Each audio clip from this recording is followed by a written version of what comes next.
You ask Tiger to solve. This deals with linear equations with one unknown.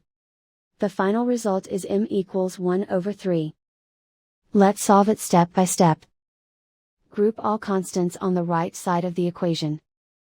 Add 2/3 to both sides.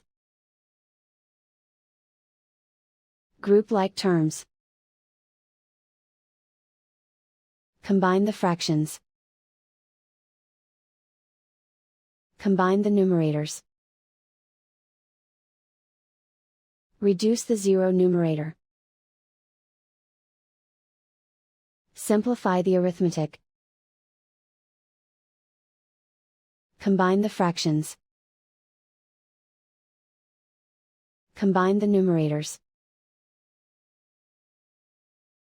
Simplify the fraction. Isolate the m.